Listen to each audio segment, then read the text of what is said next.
خلق السماوات والأرض منها أربعة حرم. صدق الله العظيم.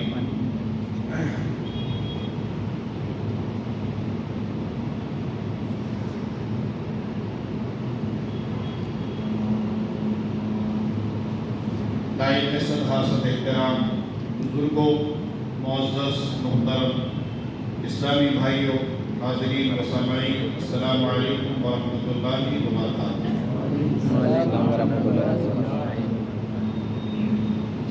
آئیے ہم اور آپ کچھ عرض المعروف سے قبل ساری کائنات کے مرکز عقیق، رحمت عالم، نور مجسم بنی آدم، فخر موجودات، صاحب الاولاد، حضور احمد مجتبیٰ محمد مصطفیٰ صلی اللہ علیہ وسلم کی بابرکت بارگاہ میں خلوص و محبت کے ساتھ نذرانے درود پیش کریں. بڑی الصلاۃ والسلام علیک یا رسول اللہ، الصلاۃ والسلام علیک یا حبیب اللہ، الصلاۃ والسلام علیک یا نبی اللہ صلی اللہ علیہ وسلم. اللہ تبارک و تعالیٰ کا شکر و احسان کہ اس نے ہمیں ایک بابرکت، بامراد، بامقصد محفل میں شریک ہونے کی توفیق عطا فرمائی. اللہ پاک کا احسان ہے کہ اس نے ہمیں ایک بابرکت مہینہ محرم الحرام کا حرمت والا عطا فرمایا. معاشرے پر محرم الحرام کے کیسے اثرات ہیں، حالانکہ ہونا کیسا چاہیے. سب سے پہلے سورہ توبہ کی جو آیت کریمہ میں نے پڑھی ہے، آیت نمبر 36،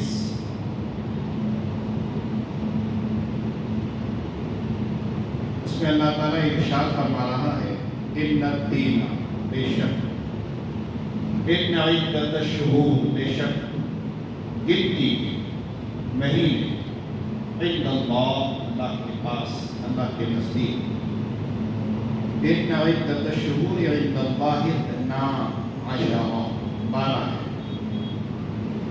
گنتی کے اعتبار سے اللہ کے نزدیک مہینے 12 ہیں. شہور 12 مہینے تو شمار ہے اللہ کے پاس.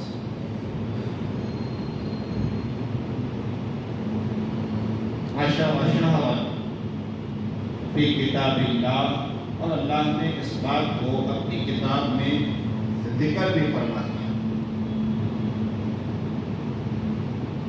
اللہ کی کتاب میں اس کا اللہ نے ذکر کر دیا. ابھی کتاب اللہ، اللہ کی کتاب میں گنتی کے 12 مہینے ہیں. یوم کب سے ہے؟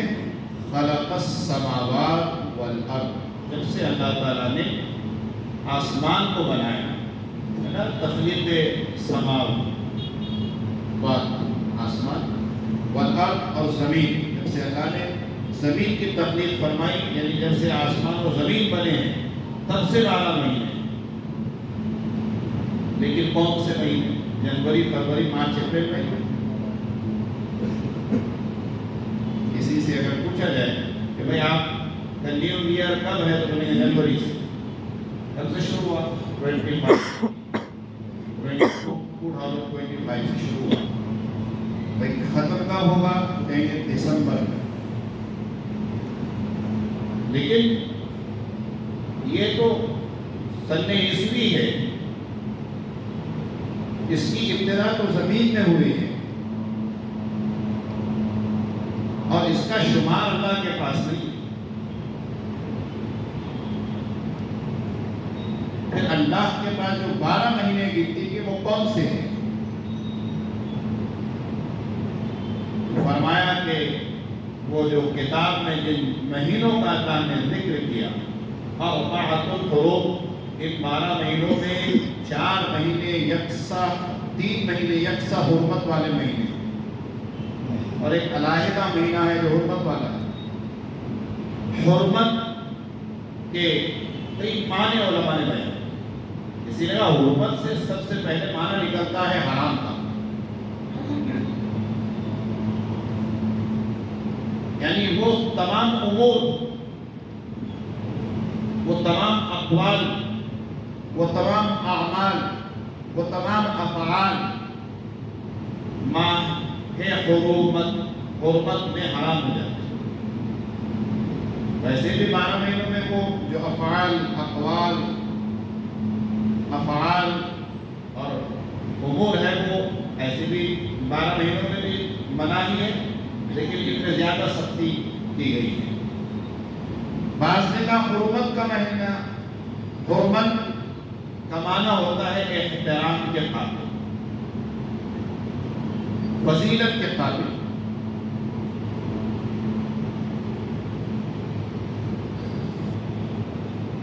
تو اللہ تبارک و تعالیٰ نے فرمایا کہ اللہ کے نزدیک گنتی کے 12 مہینے ہیں اللہ کی کتاب میں، اس وقت سے جب آسمان و زمین کی اللہ نے تخلیق فرمائی تھی، اس وقت سے ہے۔ اور رفع فرماتے ہیں کہ وہ 12 مہینے جنوری، فروری، مارچ، اپریل، مئی، جون، جولائی، اگست، ستمبر، اکتوبر، نومبر، دسمبر نہیں ہیں، بلکہ محرم الحرام ہے، صفر المظفر ہے، ربیع الاولیٰ ہے، ربیع الثانی ہے، جماد الاولیٰ ہے، جماد الاخر ہے، رجب المرجب، شعبان المعظم، رمضان المبارک، شعبان المکرم، ذو القعدہ اور ذو الحجہ ہے۔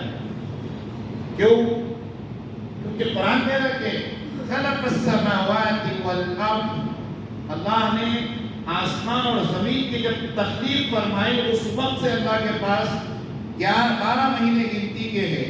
جب آسمان بنا تو چاند کا بھی اللہ نے چاند کی بھی تخلیق فرمائی، تو جو چاند کو دیکھ کر مہینے شروع ہوتے ہیں وہ جنوری فروری نہیں ہے۔ چاند کو دیکھ کے جنوری فروری بناتے ہیں؟ عجیب ہے یہ عیسوی مہینوں کا بھی معاملہ کہ چاند دکھو نہیں دکھو فکس کر دیا ہے کہ جنوری میں 31 ڈے ہوں گے، دسمبر میں 31 ڈے ہوں گے تاکہ ہم 31 نائٹ منائیں۔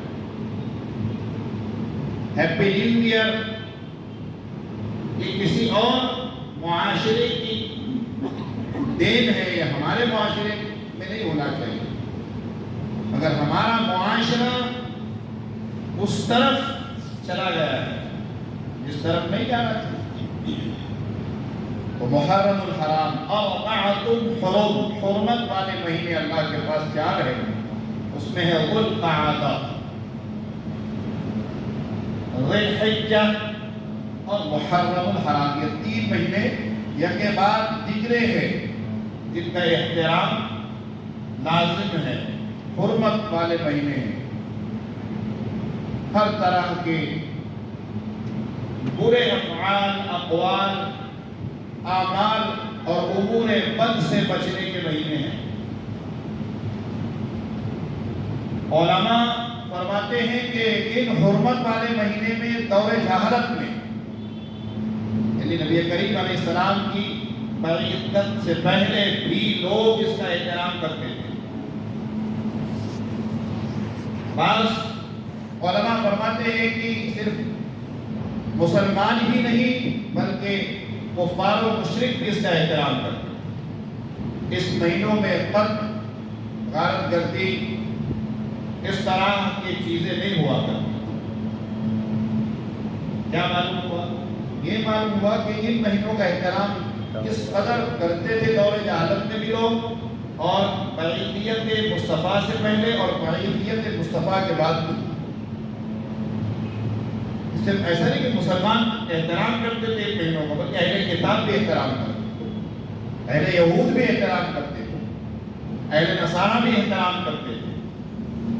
نبی کریم علیہ السلام نے ہجرت کر کے مدینہ طیبہ تشریف لائے، حضور علیہ السلام نے دیکھا کہ عاشورے کے دن 10 محرم کو اہل یہود خوشیاں منا رہے ہیں، روزے سے ہیں۔ پوچھا کہ کیا بات ہے؟ تو اہل کتاب نے فرمایا کہ آج ہی کے دن اللہ تبارک و تعالیٰ نے ہمیں فرعون اور فرعون کے ظالم فوج سے نجات دلائی تھی، اس خوشی میں ہم آج روزہ رکھتے ہیں، آج عید مناتے ہیں۔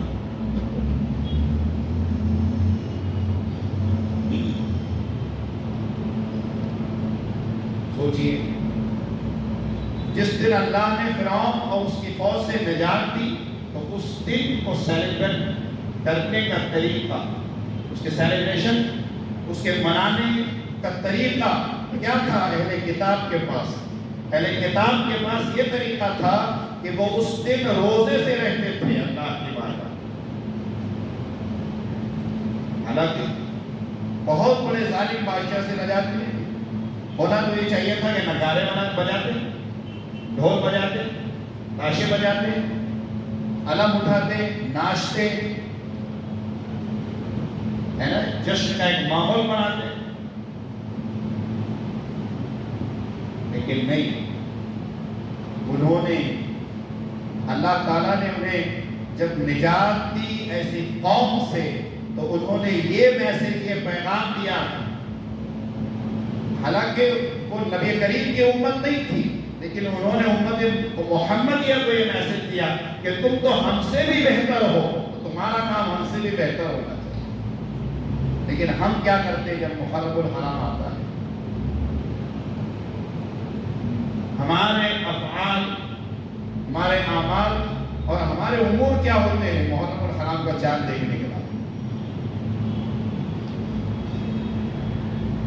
جن کی شہادت کے لیے خاص منصوب ہے یہ ماہ، ایسی شہادت عظمیٰ، حالانکہ معارکے بہت ہوئے، معارکہ کربلا یہ چھوٹا معرکہ ہے، اور بعض لوگ یہ بھی کہتے ہیں بھائی کبھی آپ بدر کا اتنا ذکر نہیں کرتے، اہل بدر کا ذکر نہیں کرتے، شہداء بدر کا ذکر نہیں ہوتا، اتنا غزوہ احد کا ذکر نہیں ہوتا، خیبر کا ذکر نہیں ہوتا، جنگ موتا کا ذکر نہیں ہوتا، حنین کا ذکر نہیں ہوتا، ہے نا، کئی معارکے ہوئے، کئی جنگیں ہوئی اسلام، اور کئی عظیم شہادتیں بھی ہوئی، لیکن کربلا، واقع کربلا اور سید الشہداء امام علی مقام امام حسین کی شہادت کا اتنا چرچا کیوں، اتنا ڈنکا کیوں بجایا جاتا؟ تو یہ ایک واحد ایسی شہادت ہے، اور یہ واحد ایسا معارکہ ہے کہ معارکہ بعد میں ہوا، چرچا پہلے ہو۔ اس کے علاوہ دیگر معارکے دیکھیں آپ تو پہلے اس کی شہرت نہیں ہوئی گئی، بدر سے پہلے بدر کی شہرت نہیں ملے گی، اس کا چرچا نہیں ملے گا، اس کا ذکر نہیں ملے گا۔ احد سے پہلے غزوہ احد کا ذکر نہیں ملے گا۔ جب غزوہ احد ہوا یعنی معارکے کے بعد پھر وہ ساری چیزیں اس کی بیان ہوئی کہ کیا ہوا، کیسے ہوا۔ لیکن معارکہ کربلا اور شہادت حسین سے پہلے شہادت حسین کی شہرت ہو گئی۔ نبی کریم علیہ السلام خود ارشاد فرماتے ہیں، ایک مرتبہ آپ کے ذات اطہر پر امام علی مقام سید الشہداء امام حسین تشریف فرما ہے، ایک زانو پر آپ کے شہزادے حضور علیہ السلام فرماتے ہیں کہ ابھی میرے پاس جبریل آئے تھے اور انہوں نے یہ مجھے شیشی دی ہے، اور فرمایا کہ اس شیشی میں جو مٹی ہے جب مٹی لال ہو جائے گی تو سمجھ لینا کہ حسین نے جام شہادت پوش فرما لیا ہے۔ کیا کلیجہ کہا ہوگا رسول اللہ، کتنا درد ہوا ہوگا یہ سن کر۔ حالانکہ شہادت ایک عظیم نعمت ہے، اتنی عظیم نعمت ہے کہ اللہ تبارک و تعالیٰ نے شہادت کے بارے میں سورہ بقرہ میں فرمایا وَلَا تَقُولُوا کہو مت، وَلَا لا نہیں، تقول کہنے سے منع کر دیا، کیا نہیں کہا جائے، کیا کہنے سے قرآن نے منع کیا؟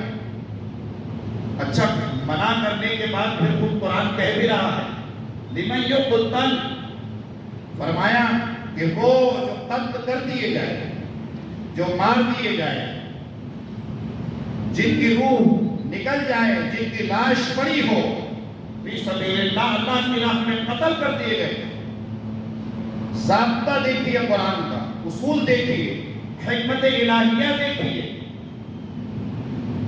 نص دیکھیے قرآن کا۔ قرآن کہہ رہا وَلَا تَقُولُوا، اور نہ کہو، کیا مت کہو۔ قرآن ابھی نہیں بتا رہا کیا نہیں کہنا ہے، اس کے بعد پہلے کہا وَلَا تَقُولُوا، اور نہ کہو لِمَن يُقْتَلْ، پھر قرآن کہہ رہا ہے وہ جو قتل ہو گئے، جو مار دیے گئے، جو شہید ہو گئے فی سبیل اللہ، اللہ کی راہ میں، اب قرآن کہہ رہا ہے کہ امواتا، انہیں مردہ مت کرو۔ اتنی عظیم نعمت ہے شہادت، معمولی ہے۔ درجہ شہادت مل جانا یہ مسلمان کے لیے سب سے بڑی سعادت مندی کی بات ہے، کیونکہ مت کہو لمن یقتلوا فی سبیل اللہ، اللہ کی راہ میں جو قتل کر دیے گئے، مار دیے گئے، جن کی جان نکل گئی، روح جدا ہو گئی، لاش پڑی ہے، لیکن قرآن کہہ رہا ہے کہ امواتا، وہ مردہ مت کہو۔ پھر قرآن نے یہ بتایا کہ مردہ مت کہو، بلکہ فرمایا بل احیاء، حیا وہ زندہ ہے، اور وَلَٰكِن لَا، پھر بنا دیے تاکید، وَلَٰكِن لَا تَشْعُرُونَ، اور اس کا شعور تم کو نہیں ہے، یعنی اس کی سمجھ تم کو نہیں ہے، کیونکہ تم اس کی سمجھ اس وقت لا سکتے ہو جب مرحلہ شہادت سے گزرو گے تب۔ شہادت کہ لذت جب انسان کو ملے گی تب اس کو سمجھ میں آئے گا کہ شہید ہونا کیا ہے۔ کسی نے آب حیات دیا ہو تو اس کو معلوم ہوگی اس کی لذت، اور جس نے پیا نہیں آپ اس کو پوچھیں گے تو کیا بتائیں گے؟ کسی نے بریانی کھائی ہو، اس سے آپ بریانی کی لذت پوچھو گے تو بتائے گا ایسی لذت ہے، اور جس نے کھائی نہیں تو اس سے پوچھو گے کہ بے وقوف ہے آپ، جو چیز میں نے کھائی نہیں، چکی نہیں ہے، اس کا ذائقہ نہیں لیا ہے، ابھی وہ ذائقہ میری زبان سے لگا نہیں ہے، تو اس کی لذت کے بارے میں تھوڑی بتا سکتا ہوں۔ ہاں اس کا ذائقہ کیا تھا، اس کی لذت کیا تھی، کھانے کے بعد بتاؤں گا۔ تو اسی طرح شہادت کیا چیز ہے، مرتبہ شہادت کیا ہے، اس کا مقام کیا ہے، اس کی حقیقی حیات کیا ہے، اس کو سمجھنا ہے تو اس مرحلے سے گزرنا ہوگا۔ اسی لیے قرآن کا وَلَٰكِن لَا تَشْعُرُونَ، اس کا شعور تم کو تھوڑی ہے،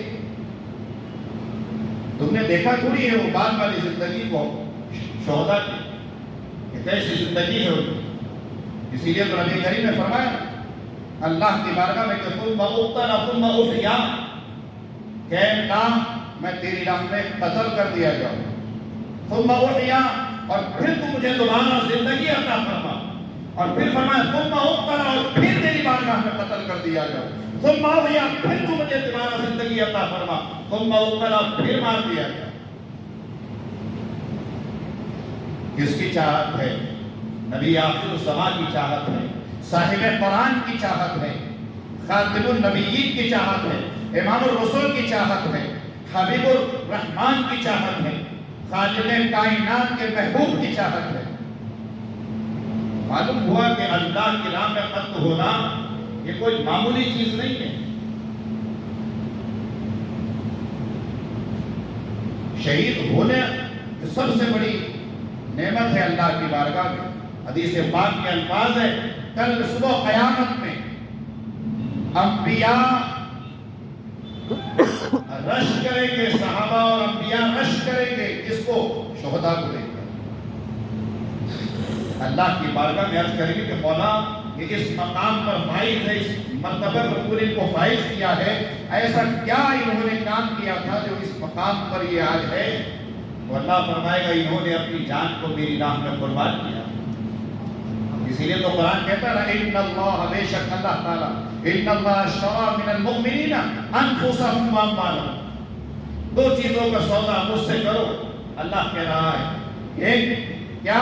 اپنے مال اور اپنی جان، یہ دو چیزیں مجھے دے دو اس کے عوض میں، اس کے بدلے میں، کیونکہ ظاہر سی بات ہے جب آپ کوئی سودا بیچیں گے تو اس کی قیمت آپ کو سامنے والا دے گا تب بھی۔ کوئی بھی چیز انسان اس وقت فروخت کرتا ہے جب اس کی قیمت حاصل کرتا ہے، یا فروخت کرنے کے بعد وہ جس نے لی ہے وہ اس کی قیمت دیتا ہے۔ تو اللہ نے فرمایا جب تم اس سے اپنی جان اور مال کا سودا کرو گے تو اس کے بدلے میں میں تمہیں جو قیمت دوں گا، فرمایا بِأَنَّ لَهُمُ الْجَنَّةَ، اس کے بدلے میں جو قیمت تمہیں دی جائے گی وہ جنت ہے۔ اور کون کہہ رہا ہے؟ جو جنت کا مالک ہے وہ کہہ رہا ہے، لیکن کب؟ جب تم اپنی جان کو اور اپنے مال کو مجھے دو گے تب۔ یہ ہے مرتبہ شہادت، عظیم نعمت ہے اللہ کی۔ تو اس ماہ میں سب سے عظیم شہادت جو ہوئی وہ امام حسین علیہ السلام کی شہادت ہے اصل میں، کیونکہ حضور کی چاہت کی نبی کریم کی، تو اس لیے آقا علیہ السلام چونکہ شہید نہیں ہو سکتے تھے، واللہ یعصمک من الناس، اللہ نے فرمایا کہ محبوب مجھے قسم ہے کہ تمہیں کوئی شے کوئی چیز قتل نہیں کر سکتی، تمہاری جان کی حفاظت تمہارے رب نے لی ہے، سو تمہیں اب کوئی قتل نہیں کر سکتا۔ لیکن آرزو تھی، دعا کرتے تھے ثم اقتل ثم احیی، اور شہادت کی دو قسمیں ہیں، ایک سری شہادت ہوتی ہے، ایک جہری شہادت ہوتی ہے۔ تو سری شہادت کے لیے اللہ تبارک و تعالیٰ نے امام حسن کا انتخاب کیا، جو ہم شبیہ مصطفیٰ تھے۔ صحابہ فرماتے ہیں کہ نبی کریم کے وصال کے بعد جب ہماری خواہش ہوتی تھی کہ آقا علیہ السلام کو دیکھیں، تو فرماتے ہیں کہ ہم امام حسن کو دیکھتے تھے، آپ سر سے لے کر ناک تک رسول اللہ کی طرح تھے۔ ہم شبیہ مصطفیٰ تھے امام حسن علیہ السلام، اور امام حسین نام سے لے کر قدم اطہر تک رسول اللہ کی طرح تھے۔ اس لیے تو نبی کریم نے فرمایا حسین منی وانا حسین، حسین مجھ سے ہے اور میں حسین سے۔ یہ ارشاد بتا رہا ہے آقا علیہ السلام کا۔ تو اس لیے ان دونوں شہزادوں کے ذریعے اللہ نے وہ عظیم نعمت جو نعمت شہادت ہے اس کی تکمیل فرمائی، کیونکہ جتنی نعمتیں ہیں شہادت ان کے سب سے بڑی نعمت ہے۔ اب یہ نعمت بننا چاہیے، نعمت کب بنے گی؟ جب یہ نعمت رسول میں ہوگی تب نعمت بنے گی، ورنہ کوئی چیز نعمت نہیں بن سکتی، اور بغیر رسول کے کوئی نعمت کسی کو مل بھی نہیں سکتی۔ کوئی ایک چیز ایسی جو رسول اللہ کے بغیر نعمت وہ اللہ کی مل جائے۔ اسلام سب سے عظیم نعمت ہے، مگر مبلغ اسلام کون ہے؟ نبی کریم صلی اللہ علیہ وسلم۔ نبی کریم نے تبلیغ فرمائی، اسلام تک آیا۔ ورنہ جس خانہ کعبہ کی طرف آج ہم رخ کر کے نماز پڑھتے ہیں اس میں تو بت تھے 365۔ فتح مکہ کے پہلے کیا حال تھا؟ طواف کعبہ برہنہ لوگ کرتے تھے، وہاں اپنے بغلوں میں بت رکھ کے کیا کرتے تھے، 365 بت پڑے ہوئے تھے۔ اس بت پرستی سے خانہ کعبہ کو پاک کس نے کرایا؟ وہ نبی کریم صلی اللہ علیہ وسلم کی ذات ہے۔ اس کے بعد اس خانہ کعبہ کو قبلہ بنایا کس نے؟ قرآن کہتا ہے قد نرى تقلب وجهك في السماء، قد نرى، اللہ فرما رہا ہے ابھی ہم دیکھ رہے ہیں، کیا دیکھ رہے ہیں؟ وجهك في السماء، تمہارا آسمان میں چہرے کو اٹھانا دیکھ رہے ہیں۔ فَلَنُوَلِّيَنَّكَ قِبْلَةً تَرْضَاهَا، اور فرمایا محبوب ہم دیکھ رہے ہیں کہ تمہاری مرضی اس میں ہے، تمہاری خوشی اس میں ہے، تم راضی اس میں ہو، کس چیز میں؟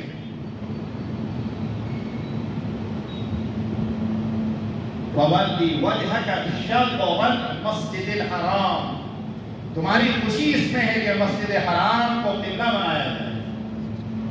تو محبوب کی مرضی جس میں تھی اللہ اس میں راضی تھا، اس لیے محبوب سے فرمایا کہ اس کو اپنا قبلہ بنا لو۔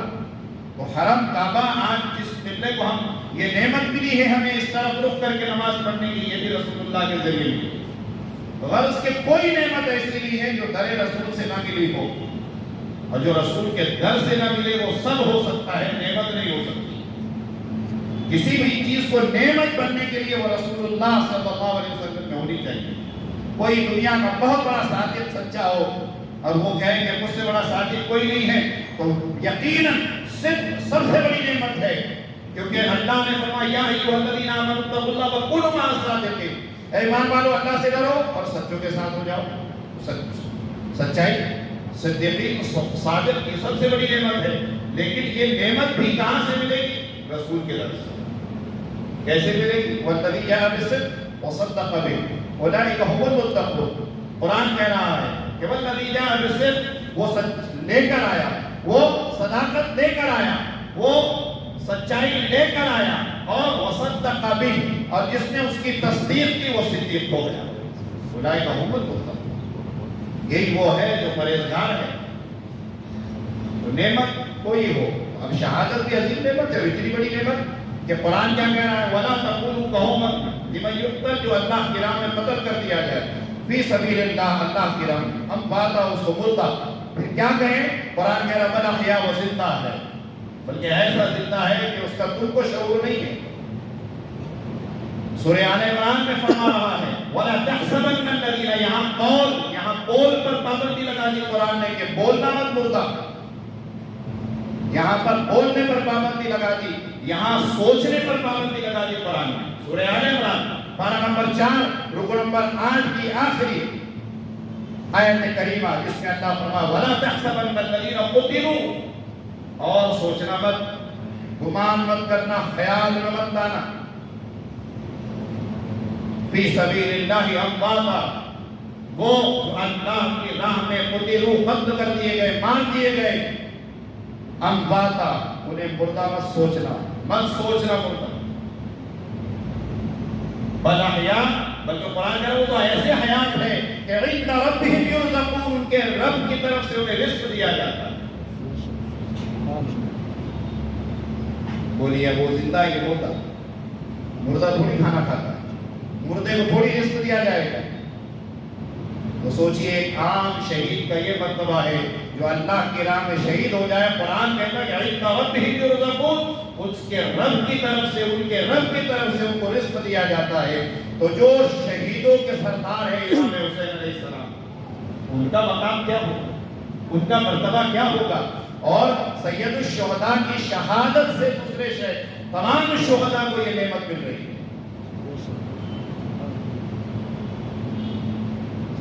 اس کی ابتدا کہاں سے ہو رہی ہے؟ اس مہینے کی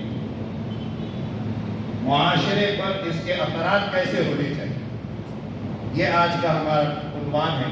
معاشرے پر اس کے اثرات ایسے ہونے چاہیے کہ امام حسین شہید کیوں ہوئے، آپ نے مدینہ طیبہ کیوں چھوڑ دیا، بیعت کیوں نہیں کر دی، کیوں نہیں مان لیا یزید کو اپنا حاکم، بادشاہ، اپنا امیر کیوں نہیں تسلیم کر دیا؟ کیونکہ دیکھا کہ یہ وہ شخص ہے جو شریعت کے خلاف کام کرتا ہے، جس نے اسلامی قوانین توڑے ہیں، جس نے شراب کی حرمت کو حلاوت میں بدل دیا ہے اور اس کے حلال ہونے پر جواز قائم کر دیا ہے، فتاوے دے دیے،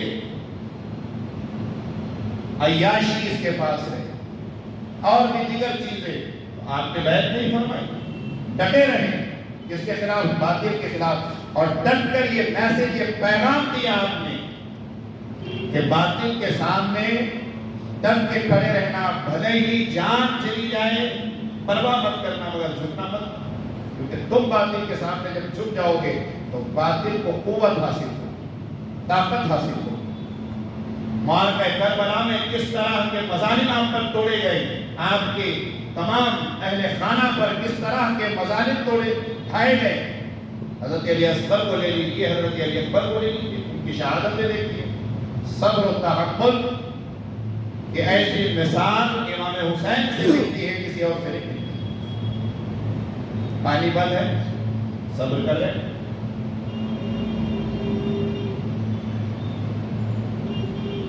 اسی نے فرمایا کہ امام علی مقام سید الشہداء نے 9 محرم الحرام کو اللہ کی بارگاہ میں عرض کیا کہ مولا ایک دن اور مجھے عطا فرما۔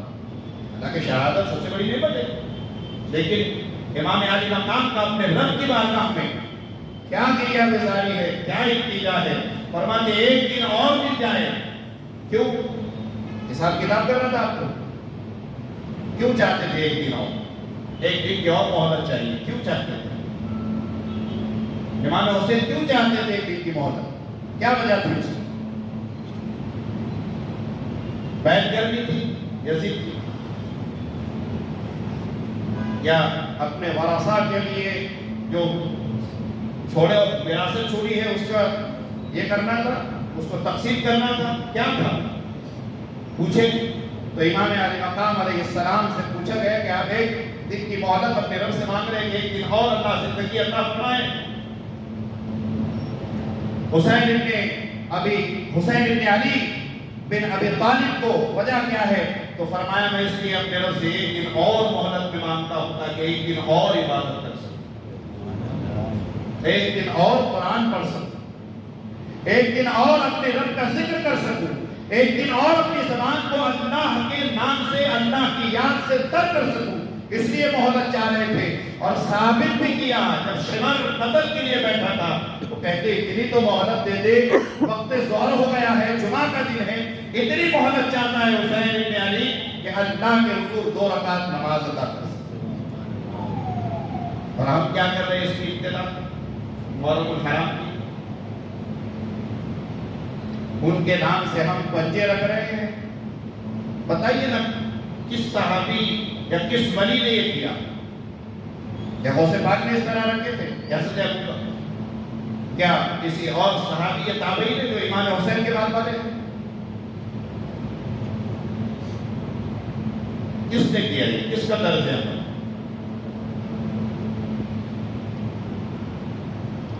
ہم ماتم کرتے ہیں جبکہ نبی کریم صلی اللہ علیہ وسلم فرماتے ہیں کہ اسلام میں ماتم نوحہ کی کوئی اجازت نہیں ہے۔ فرماتے ہیں کہ جو امانتیں اللہ نے تم کو دی ہے وہ اس کی امانتیں ہیں، اگر وہ امانتوں کو واپس دے تو تمہیں حق نہیں ہے کہ اپنے سینوں کو پیٹو، تمہیں حق نہیں ہے کہ اللہ کے حضور حرف شکایت لاؤ، تمہیں حق نہیں ہے کہ اپنے بالوں کو لوچو، اور تمہیں حق نہیں ہے کہ بے پردہ لوگوں کے سامنے رو کر اور چلا کر اپنی آواز کو بلند کر کے اس کا اظہار کرو۔ یہ پیغام رسول اللہ نے دیا ہے۔ ہم کیا کر رہے ہیں؟ ہم سواری دیکھنے کے لیے بے پردہ آ جاتے ہیں۔ جس کے شہزادے نے اپنی گردن کٹائی اس کی والدہ کا کیا حال تھا؟ سیدہ خاتون جنت فاطمہ الزہرا کی وصیت کیا تھی؟ فرماتی جب میرا انتقال ہو جائے اس دنیا سے، جب میں پردہ کروں تو فرماتی میرے جنازے کو رات میں لے کر جانا تاکہ میرے جنازے پر بھی کسی غیر وقت کی نگاہ نہ پڑے۔ یہ اہتمام ہے پردے کا۔ اور آج جو لوگ دعویٰ کرتے ہیں کہ ہم تو فاطمہ کے چاہنے والے ہیں، ان سے محبت کرنے والے ہیں، اور انہی کے نام پر 10 محرم تک کئی ماتم دیکھنے چلے ہیں، تو کئی سواریاں دیکھنے چلے ہیں، تو کئی اور کچھ کرنے چلے ہیں۔ ذرا پوچھو نا سیدہ فاطمہ سے کہ کبھی آپ گھر کے باہر قدم آپ نے رکھا ہے؟ ایک مرتبہ ایک سائل آیا سیدہ خاتون جنت کے دروازے پر مانگنے کے لیے، نابینا تھے، مانگنے والا نابینا تھا۔ حضرت سیدہ خاتون جنت اٹھی اور اس کو خیرات کرنے کے لیے جب بڑھی، نبی کریم نے فرمایا فاطمہ اپنے جسم پر چادر اوڑھ لو۔ جب فاطمہ کے لیے حکم ہے تو جو فاطمہ کے غلام کہتے ہیں ان کے لیے کہ یہ حکم معاف ہو گیا۔ تو حضرت سیدہ خاتون جنت فرماتی ہے رسول اللہ جو سائل آیا وہ نابینا ہے، دیکھ نہیں سکتا۔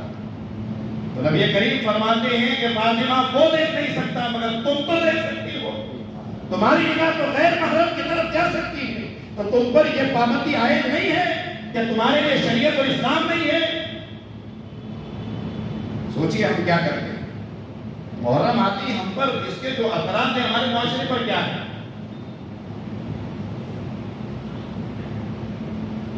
امام حسین علیہ السلام نے قرآن پڑھا ہے، امام حسین علیہ السلام نے نمازیں پڑھی ہیں، امام حسین علیہ السلام نے قرآن کی، شریعت کی، اسلام کی حفاظت کی، اور اسی اسلام کو ہم کھا رہے ہیں۔ ان کے نام عجیب عجیب خرافات اور گمراہیت ہے۔ لوگ منت کرتے ہیں کہ بچہ ہو جائے، بیٹا ہو جائے تو اس کو شیر بنائیں گے۔ اللہ نے انسان بنایا نا، کیوں جانور بن رہے ہیں؟ یہ شیر سے اچھے مخلوق قرآن نے کس کو کہا ہے؟ لقد خلقنا الانسان فی احسن تقویم۔ اللہ کی سب سے بہترین تخلیق انسان ہے، انسان سے بہتر کوئی نہیں۔ مگر انسان ہے کہ کتا بننے کے لیے تیار ہے، بلی بننے کے لیے، شیر بننے کے لیے، کوئی باغ بن رہا ہے۔ محرم آتے ہی یہ سارے خرافات اور یہ ساری شیطانیت آتی ہے۔ حسینیت کہاں ہے؟ حسینیت کہاں ہے؟ حضور تاجدار اہل سنت فرماتے ہیں کہ کعبہ علی کے نام سے کیوں نہ جہاں کے شیر سب، ان کے خدا نے جب ان کو شیر خدا بنا دیا، جب خدا شیر خدا بنائے تو بات بنے۔ پوچھیے نا حضرت حمزہ سے کہ آپ کیا تھے، تو کہیں گے میں کچھ نہیں تھا، مجھے نبی کریم نے یہ مقام عطا فرمایا کہ کہتے ہیں چچا آپ اسد اللہ بھی ہے، اسد الرسول بھی ہے، اللہ کے شیر بھی ہے اور رسول کے بھی شیر ہے، جن کو اسد اللہ اور اسد الرسول کہا جاتا ہے۔ کیوں؟ جب شیر کہا اللہ کا تو کیا حضرت حمزہ نے وہ شیر کی کھال گھوڑ کے چلے شیر بن کر؟ عجیب منتیں ہماری معاشرے میں عورتیں خواتین جالت کے طور پہ مانتی ہیں۔ کوئی باجا بجانے کی منت کرتا ہے جس کو رسول اللہ نے سخت تر ناپسند فرمایا، وہ عمل وہ کام، اور پھر ان کے نواسے کے نام پہ بڑی حیرت کی بات ہے، بڑی تعجب کی بات ہے۔ کیا کرنا چاہیے؟ کیا حکم دیا نبی کریم؟ حضور نے فرمایا کہ رمضان کے بعد اگر کسی مہینے کے روزے سب سے بہتر روزے ہیں تو محرم کے روزے رکھیے، ٹھیک ہے، ایسا کام کیجیے۔ قرآن پڑھیے، روزانہ ایک رکوع پڑھیے، زیادہ نہیں آپ کے پاس وقت تو روز ایک رکوع پڑھیے، قرآن ایک رکوع اس طرح پڑھیے کہ اس کا ترجمہ پڑھیے تاکہ سمجھ میں آئے قرآن کہہ کیا رہا ہے آپ سے۔ آپ قرآن نہیں سمجھ سکتے تو ترجمہ پڑھیے، اس کا میننگ پڑھیے تو مزہ آئے پڑھنے کا۔ اور اللہ نے سمجھ اور فہم دیا ہے تو تفسیر پڑھیے، پڑھ کر دیکھیے نا قرآن کو تو سمجھ میں آئے گی بات۔ لیکن ہم قرآن سے دور ہو گئے۔ امام حسین نے ہم کو قرآن سے دور نہیں قرآن سے قریب کیا تھا۔ یہ ماہ محرم الحرام حرمت والا مہینہ ہے، یہ ہم کو یہ میسج یہ پیغام دے رہا ہے کہ یہ احترام کا مہینہ ہے، بے ادبی کا مہینہ نہیں ہے۔ اگر آپ بے ادبی کر رہے ہیں،